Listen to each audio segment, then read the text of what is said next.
Baik. Hadirin muslimin dan muslimat sekalian.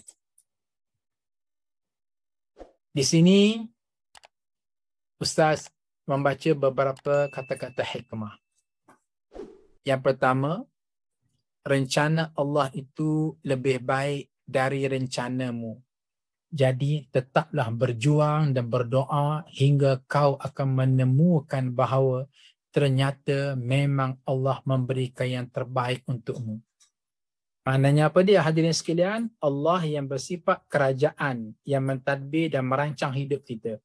Mungkin kita juga merancang dan mungkin apa yang kita rancang tidak mendapat hasil. Mungkin hasil outcome yang kita rancang itu tak sama dengan apa yang kita rancang. Tapi kita kena yakin di saat kita merancang, Allah juga merancang. Dan perancangan Allah yang lengkap dengan package Al-Mulk jauh lebih baik, jauh lebih sempurna. Maka biarlah kita pasrah kepada Allah Subhanahu Wa Taala, kita yakin kepada Allah, kita husnuzan kepada Allah, dan itulah yang menjadi penghibur kita. Ungkaplah Al-Mulk, Al-Mulk, Al-Mulk. Yang kedua ialah berhentilah menyalah-nyalahkan Tuhan dan takdir. Mungkin ikhtiar, amal dan doa kita yang masih jauh dari sempurna.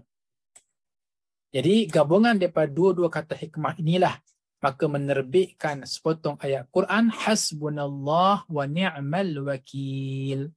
Hasbunallah wa ni'mal wakil. Cukuplah Allah menjadi penolong kami dan Allah adalah sebaik-baik pelindung. Apa tidaknya Allah itu bersifat Al-Malik, Raja. Kalaulah kita di atas muka bumi pun okey, di antara fungsi raja apa dia? Menjadi pelindung kepada rakyatnya, menjadi penaung kepada rakyatnya. Padahal atas on paper je, kita jarang pun dinaung oleh mereka. Balik-balik kita sendirilah yang menentukan hidup kita. Balik-balik susah senang kita sendirilah yang menentukan hidup kita. Itu pun dah kira gagah dah.